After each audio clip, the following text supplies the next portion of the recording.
moon, I see the moon, I see the moon. Oh, when you're looking at the sun. Hey guys, welcome back to my channel. My name is Alana. This video has kind of been requested after my last video, and it is going to be about Banff, in depth I guess, what it's like to live here, expenses, things to do, and yeah, I guess just Banff way of life and what you can expect for when you first come to Banff. So let's get into it. I first came to the Banff area 5 years ago. A few things have changed, so I guess this is probably a bit of an updated version from some videos that I've done before, because I've been back for about a year now. So I guess the first thing that a lot of people have asked me recently has been accommodation and jobs. Jobs out here are very easy to get. I wouldn't necessarily recommend getting a job before coming here. I mean, you're more than welcome to do that, and a lot of people do that. But it is very easy to find a job here in the Banff area. It's very transient. There's a lot of travelers around. So I found every time I've come out here, it's been very easy to adapt and find like a job very easily. Currently, for example, I have two. So I think that is probably one thing that you wouldn't necessarily need to worry about too much. There's a lot of things to do. You might necessarily not get exactly what you want to do. But I guess if you're here for a short time, it's an income, and you could just make do. Like, a lot of people just come here and do housekeeping for 6 months. It definitely flies by, but the hours for housekeeping would be actually ideal. It's like a 9 to 5 pretty much job. Some days you finish earlier if it's quiet. In the summer, probably not so much, but it is a steady, consistent hourly job. Whereas like if you do front desk at a hotel, you could be doing different shifts: night audit, morning shifts at 7 a.m, evening shifts from 3 p.m. to like 11. So stuff like that. I think you could probably check, I'll leave the link below, but Indeed.ca for me has probably been the best place to source jobs or find jobs. Kijiji is another one. That's probably a bit more of like smaller businesses, people looking for like babysitters, that kind of stuff. But Indeed's probably your biggest one to find every kind of job there is out there in Banff. So I'll leave the links below for you. The second probably biggest thing is accommodation. I'm not going to beat around the bush with this one. Accommodation in Banff and Camel area is very dire. It is very, very tough, expensive, and really hard to find. I've mentioned in previous videos that to live in the Banff National Park, you have to work in the Banff National Park. So you'll find everyone who lives there works there, but it is very, very hard to find a place, I'm not going to lie. Staff accommodation is probably one of the best things to get when you first get here, just to get yourself situated, actually have a place to live. You can always find something else later, but it's better to have a roof under your head. A lot of people do come here and live out of the hostel for a very long time, and that could get very tiring and kind of hinder your experience, just because you're going to be sharing a room. People are probably going to be coming and going, I'm guessing. You will meet people that way, but I just feel like if you're here working, it's not the kind of environment that you really want to be situated in to live here, essentially. Yeah, you'd have to share like a bathroom, a kitchen, and just have that kind of party environment. And even though that is Banff, some days you just want your downtime, and I just feel like you're never going to get that in a hostel, and it's going to be super expensive as well. Staff accommodation is quite cheap, and that's probably the best way to go if you still want to try and to be able to save some money here. It can be anywhere. I know some places like $10 to $13 a day. Some places are probably a little bit higher depending on the quality of the staff accommodation and the living situation. When I came back, I was working for Brewster and I lived in their staff accommodation. It was in a really good location. It was right on the river, and it was in a very secure building. Quite strict though, with visitors and stuff like that. But that didn't really bother me because I didn't really have anyone visiting me. Everyone that I knew was living in the same building. So yeah, that was about, I think it was like $15 a day, or maybe 14, something like that. It was a 2-bedroom apartment, so I was only sharing with one other person. I got a double bed, my own room. I shared one bathroom. It was a very small bathroom. It was kind of older style accommodations, but I would say it was probably one of the nicest accommodations that is probably around at the moment in Banff for staff. And I was very lucky where I didn't have to have like a double bed or share a room with someone else. It was just 2 separate bedrooms. So that was really lucky, and I got really lucky with my roommate. She was really lovely. So you know, there's the either end of the scale pretty much. You could share a room with 4 people, like bunk bed style accommodations. You could have just your own room. But still, like, staff accommodation is probably the best way to go if you're only here for short term. If you're here with more people, like friends, as a friends group, sometimes trying to find a house altogether and split the costs can be cheaper. But with staff accommodation, everything's included, like all your bills, and Wi-Fi is usually included as well.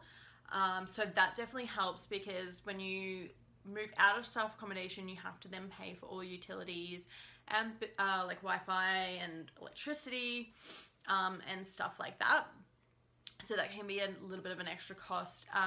Some places that aren't staff accommodation and like people just looking for like to rent a room can look at paying probably anywhere between $700 to $1,000 as a single person. Couples tend to be a little bit more, and some people don't prefer couples. Some people prefer singles, or some people prefer couples and not singles. So it's like kind of a bit of a mixture. There is a Facebook page that you can join, which is called the Bow Valley Home Finder. And that is kind of where people post if they're looking for a place, or people post where they're like renting a place. And some people do put it on Kijiji as well. I found both my places in Canmore through Kijiji. So, I don't know. I don't want to like put it out there and saying like Banff is a great place to live. Don't get me wrong, but it's freaking hard to find accommodation that's affordable. Most of the times, like, you may have to share a room just to be able to afford to live here, which is fine. Like when you first get here, if you're long term, like me and my boyfriend did not want to share a house with like multiple other people. We didn't want to live in staff accommodation. We've already done all of that kind of stuff, and we're here for like more long term, so we kind of wanted to settle in our own place. So everyone's different, right? So I hope that helps people. I'll put all the links below to these websites. I don't know if I'll be able to do the Facebook group, but you can definitely search that up and be asked to be joined to become a member. And this is the time of the year, usually March, April, May is when we have like our turnover for the new summer season. So it's definitely probably the best time to start looking for a place to live now. And then at the end of the summer, which will usually be around October, November, is a good time to start looking for places for the winter as well, if you're coming at that time. But yeah, so rent, very expensive. For example, I'm in a 2-bedroom, 3-story kind of townhouse, so it's probably one of the nicest places around. We pay $2,200 a month, so there's 3 of us, so we pay about $735 or something like that a month. But that does include all of our utilities except for cable and Wi-Fi. So we were really lucky we got everything included except for those 2 things. in our last place, we did have to pay for electricity as well. It wasn't too bad over the winter months, like maybe December, because it was really cold during December. I think the more expensive was like, I think Dave said it was like 50 or 70 bucks or something like that. So not too bad. Yeah. I guess I do have some friends that live in Banff and still pay the same as I do for a very, very small apartment. So you could probably guess you're going to be paying around about $700 or more if you are going to be living outside of self-accommodation. Yay. I guess moving on to another point would be cost of living. Cost of living in Canada, actually, as a whole, has gotten very expensive. It's not like the States where it can be very cheap for some things.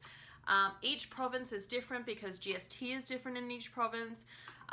Alberta is the cheapest province for GST, which is 5%. So we're very lucky here. We don't have to pay too much on tax. But as I said, like cost of living in October this year, so October 2018, the minimum wage in Alberta is going to go up to $15 an hour. So at the moment it's $13.60. So a lot of places in Banff will pay just minimum wage. And if you're thinking about like your wage plus like depending on where you're living, it can be very expensive that way. Groceries is probably the biggest thing that I've noticed recently that's gone up in price. Getting food is very expensive. So you can, I guess, there's a few things in Banff. There's one, I can't remember what it's called though. It's like Food Rescue. They do have a Facebook page as well. People, I guess, who are leaving or aren't going to be eating certain foods by their use-by dates and stuff like that, get rid of their food and take it to the Food Rescue. So you can go there and pick it up for cheap. A lot of people do it actually, and it could save you a lot of money. I personally have never done it, so I'm not too sure like what it is all about. But yeah, like for example, Dave and I went to the grocery store yesterday. We picked up a few fruit and veggies. That was pretty much it, like avocado, bananas, apples. We picked up a papaya because they're in season now, so that's very exciting for those Aussies watching a papaya as a pawpaw. So yeah. What else did we get? Spinach, lettuce, broccoli, all that kind of stuff. It was probably about $45, and we got 2 bags worth of things. The last time we went was about over $100, and that probably lasts us maybe not even a week, depending on what it is. So groceries are quite expensive. I would compare them to pretty much exactly Australian prices. So if you're from Australia, prepare to pay pretty much the same. Meat in Banff though, very expensive. For chicken breasts is about $18 to $20.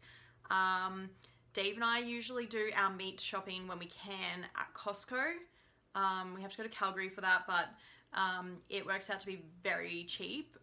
8 breasts of chicken is $20, if that, and then we get like other kinds of meats and salmon and stuff like that. So we buy a lot of things like that in bulk because it does end up saving us money. Like we went to Costco this past week and spent like $300, but that will last us about 3 months. So, you know, if you are here for a little bit and you want to save some money on meat, if you're a meat eater, a lot of people become vegetarians here because it's very expensive, but if you are a meat eater, then Costco would be your best bet to go to.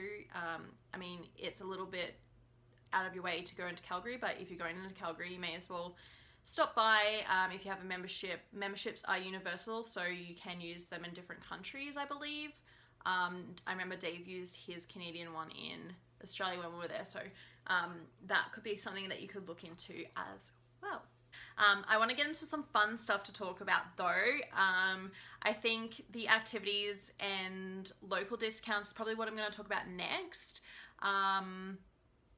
Yeah, because in the summer, local discounts aren't really as popular for restaurants. So restaurants will have in the winter and fall months, they pretty much put on locals deals so we can go and try their food and stuff like that. Chuck's Steakhouse is probably one that I'll mention. It is a great steakhouse even if you don't go on a local special. But in the winter and the fall, I think it's still going until the end of April, but then they'll take it off for summer, I'm guessing. But it is a three-course locals deal. It's only on like Sunday, Monday, Tuesdays or something like that. It's $40, so you get 3 courses for $40, and it's pretty good, like a pretty good deal. You get choices between the mains, there's, pardon me, the ribs, the steak, salmon, and there's like a vegan one as well. But you get like a salad or like a lighter course, then you get your main course, then you get your dessert. For $40. So that was pretty good to be able to experience stuff like that. A lot of places in town will put those on. So you can keep a lookout for that. They'll always advertise it on their Facebook or Instagram pages. So if there's a restaurant that you really like, follow them on Instagram or Facebook, and you'll probably find out that they do some kind of local deal.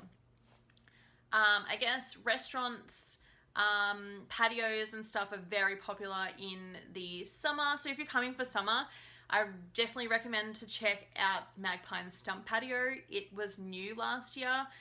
They opened up at the later part of the summer, which is really unfortunate because it was such a hot summer and very sunny that they would have done so well if they opened up earlier. But anyways, that is a really great place to go and get some rooftop bulldogs or margaritas or daiquiris. Like, it's really good up there.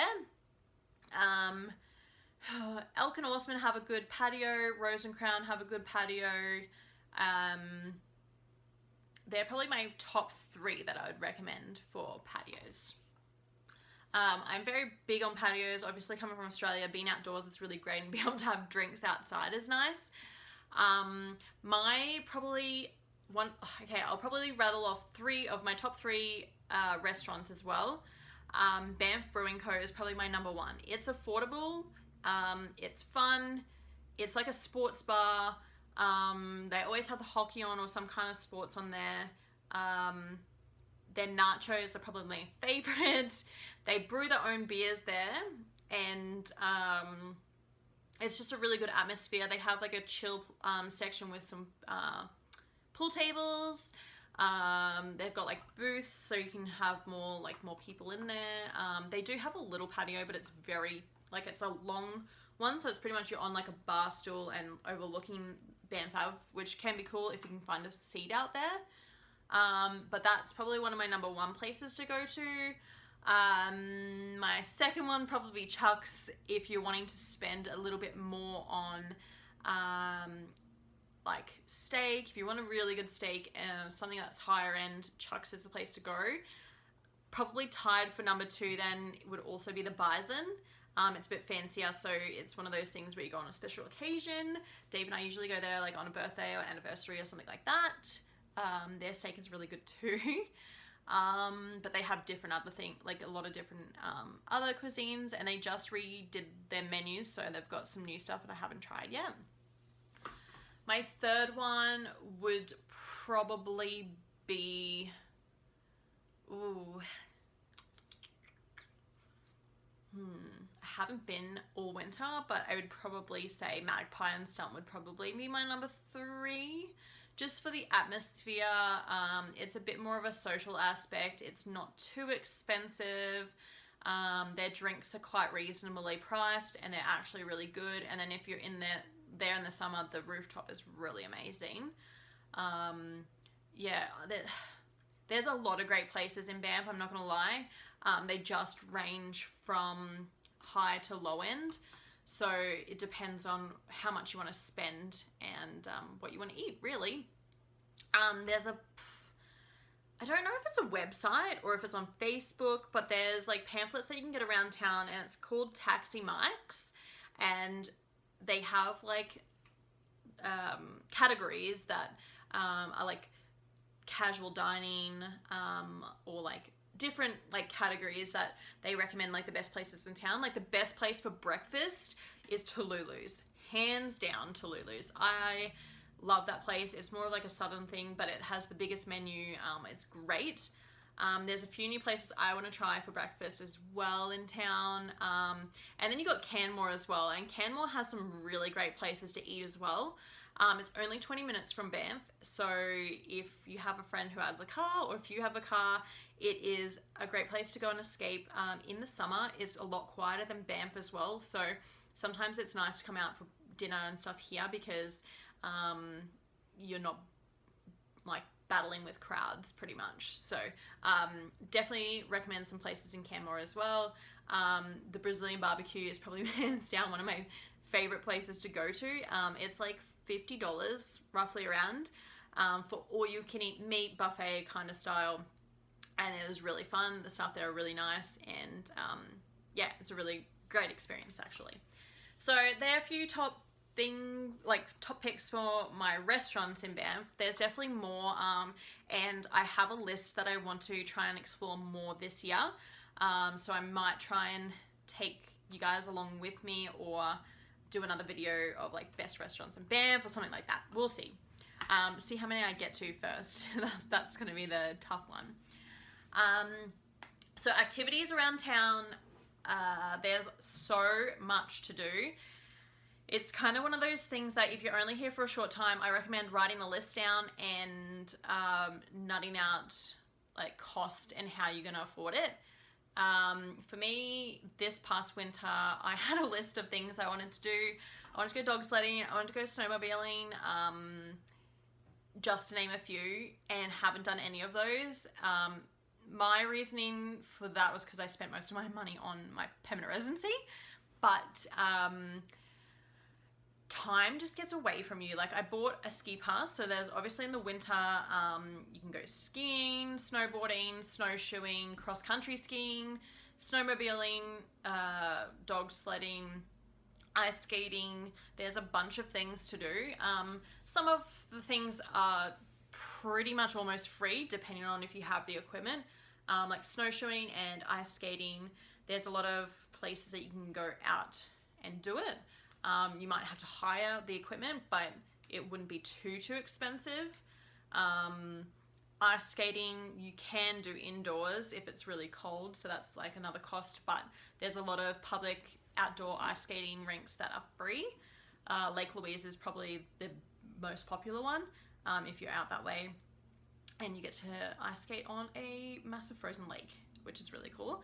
But yeah, so there's a lot of those activities, and I recommend even in the summer, like kayaking, canoeing, hiking's free, which is nice.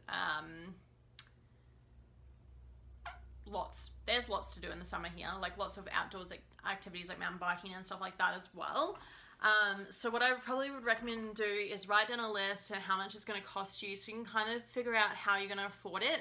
Because once you get here, as I mentioned, like it is quite hard. But if you like, those experiences kind of make or break your time, like experience here. So I would definitely recommend doing it that way, and then that way you can make sure that you get to do the things that you want to do. If you obviously come over here with a bit of money behind you, it might make it easier as well. Myself personally never have, so I've always been on the back foot for that one, but what can you do? So yeah, that's probably, there's a few places to go and check out the like how to book those kind of things. Banff Adventures is one in town. Discover Banff Tours, I believe, is another one. They book pretty much everything. They do day trips, like you can do go and see all the different lakes and stuff like that. Brewster do a few tours as well, like day tours that you can go up to ice fields. You can go up to Jasper and do tours up there. And then they do one which you get to go see Lake Louise, Moraine Lake, and Emerald Lake in one. I think it's called the Mountain Lakes and Waterfalls Tour. If they're still doing it this year, that's probably one of the best ones to go and do, to go and see all of the lakes in one day, which is pretty cool. There's a lot of other activities just around town that you can do, but other than that, those three places would probably be the best to go and check out, like day trips and canoe hire and kayak hire and stuff like that. There is a Banff Canoe Club in town as well in the summer, which is awesome. A lot of jobs or like companies, if you're working for a bigger company, a lot of the times they will actually have canoe passes for their staff, and you just rent one out for the day. They're free. And you can go and canoe down Bow River and Vermilion Lakes and stuff, which is really, really cool to go and check out. So hopefully I can video more of that for you guys this summer, because I only did it once last year. So yeah, there is a few places that I recommend you join on Facebook before coming out here. Probably the number one would be the Bow Valley Home Finder if you're looking for a place to live. 2 would be Banff Buy and Sell. There's Banff Buy and Sell, Camel Buy and Sell. There's a few different ones, but pretty much that is where you'll find a lot of people selling their stuff. Now, coming out here, you obviously will only have like your essentials, like clothes and stuff like that. So if you're looking to buy some things for either the winter, summer, like people sell like blenders, couches, bedside tables, beds. They sell clothes on there, like boots and stuff like that. So it can be a cheaper way to buy things, and some of them are next to new because if they're only here for a season, then in traveling after that, then they'll probably just get rid of them because it's just weight and they probably don't need them wherever they're going next. So that is probably those 2 things are probably what you want to do on Facebook before you get out here. Have a look around, see if there's anything that might help you for when you first get here even. People sell bear spray on there too, which is a great place to get bear spray because it is so expensive. It's like $50. And like you can't travel with it after. So, you know, you're better off just buying it off someone here because they're not going to be able to use it. It's classified as a weapon when you go on a plane or across the border, so you can't travel with it. But it may save your life one day. You never know. Which brings me to my next point, and probably my last point, because I feel like this video is probably going to be very long and it's just me rambling on. I'm very sorry. Which is wildlife. Wildlife out here is probably next to humans the next biggest thing. Like, we live with wildlife. We've pretty much planted on their land, disrupted their way of living.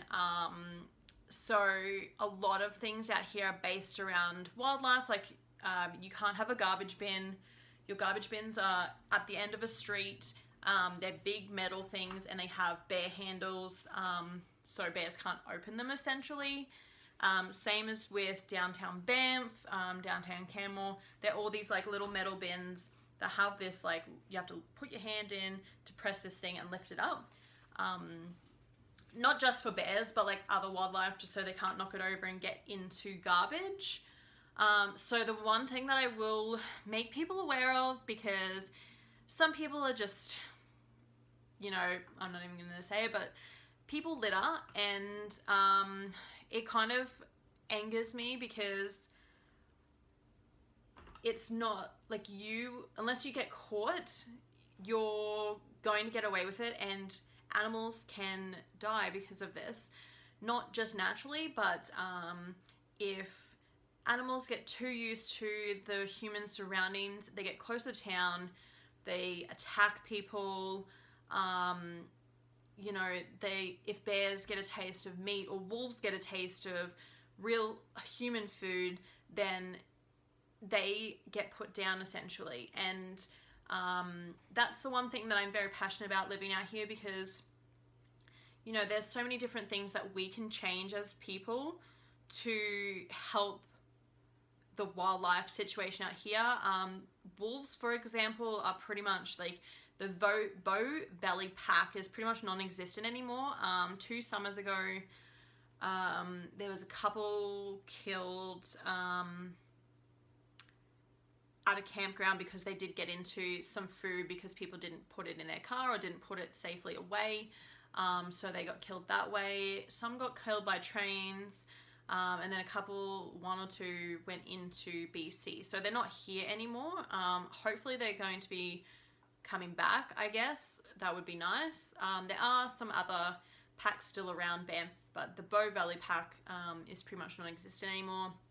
Last summer, we had one of our bears killed.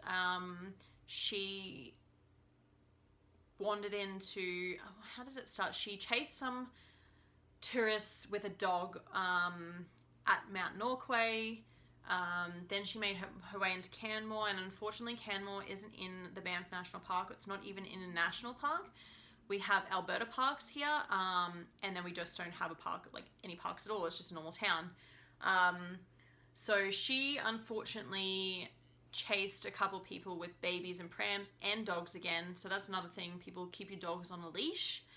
But she then got relocated between Banff and Lake Louise, ended up making her way back into the Canmore area, and then happened again. She chased someone with a pram, and then they relocated her up towards Jasper. Sadly enough, Jasper is very close. Well, we're all very close to British Columbia. British Columbia at the time, I think that they only came into effect maybe November last year, that it was still legal to hunt there. She wandered into BC and was apparently killed by some hunters. So, you know, there's a lot of things that I think that we as human beings can do to help prevent this, and we're essentially interrupting their living. We came here after them. They've been here for years. Like, you know what I mean? So I think it's you need to be very conscious and aware of the wildlife out here, especially in the summer. So when you go on hikes, take bear spray. It's not only going to protect you just from bears, but other things, you know, cougars, elk. People don't probably realize, but elk can be very dangerous, especially when they're in rutting season. Rutting season is pretty much their mating season. So they can be very, very protective of their young. So I remember when I was hiking maybe May last year, they had some signs around to be careful of those. You know, that all the wildlife here can potentially be very deadly. So definitely read up about what you should do in case you see a bear, or go into Parks Canada or the Information Centre in Banff. It's down on Main Street, and get some information about it when you first get here. In the winter, obviously, there's not as much wildlife around. A lot of them go into hibernation, or they just go into different areas to try and find food. So it's not as bad, but if you're here for the summer, definitely get some knowledge about the wildlife. I hope that I answered you ladies' questions about more of like the cost of living, food and stuff like that. It's one of those things that it's different for every person. Yeah, I think it's just because for me, myself, like I have a few different extra expenses, like my car and things like that, that I find it a bit more difficult to live here. Like I definitely need 2 jobs. I can't survive off one. But a lot of people definitely can, for sure. If I didn't have my car, I'd have a lot more money each pay. But then also I wouldn't be able to get to work. So it's like a double-edged sword really, but you know, you definitely have to be conscious if you want to go out and party a lot when you first get here. That's very expensive. So I think it's just one of those things where you have to kind of be mindful of how much you're spending and stuff like that, because otherwise you might be living on the streets, or you get to a point where you're like, holy crap, I can't afford to live here anymore, and unfortunately you might have to leave, which would suck. Anyways, I hope I answered all those questions. I hope it gives you a bit more in-depth of what it's like to live in Banff. It really is a great place. I definitely recommend anyone just like coming out and trying a season out. If you don't like it, you can always go home or move on to a different place. As I mentioned in my last video, which I'll link below, I definitely recommend not staying in one place for your whole visa. That is one thing I probably am very passionate about. A lot of people do it, and that's great, but then they end up staying. But I think the one thing for me when I first came out here, I wanted to travel a lot more, and I stayed in Lake Louise for a year of my visa. That was great. I got to experience both seasons, which was really cool, but then I did do some traveling after that, but I just kind of wish that I maybe tried out a different place to live instead of doing both seasons in Lake Louise. Yeah, I don't know how to explain it, but if you're a single person and you like want to travel around, maybe try and do a season in BC, a season in Alberta. You know, you can go back for the next season to another place, or, you know, travel out east. A lot of people don't get to go out that far. Yeah, just try and travel as much as possible, because you only get one visa now, and you just never know. You just never know if you'll be back. You never know what could happen. So that's probably my advice on the visa situation. I will do a separate video, an updated video on the working holiday visa very shortly. I just got to get a few things together for that, but that might help you. Apart from my other video, that's just me talking. I want to try and do like a demonstration of how to get in there. So I've had a few questions about those as well. But yeah, if you have any more questions, leave a comment below, and I hope this helps at least one person out there coming to Banff. You know, you're more than welcome to help, like, catch up with me, shoot me a message if I'm ever free and not working. I'm definitely down to meet new people. I love going on hikes in the summer and out canoeing and stuff like that, just being outdoors. So maybe we can catch up for a drink on the Magpie and Stump rooftop, something like that. So yeah, I hope this really helped you guys, and I'm gonna stop it here because I've just been rambling on forever. And I guess I'll see you in the next video. But until then, make sure you subscribe. I've got some more videos coming, and I hope to see you soon. Thanks guys, bye.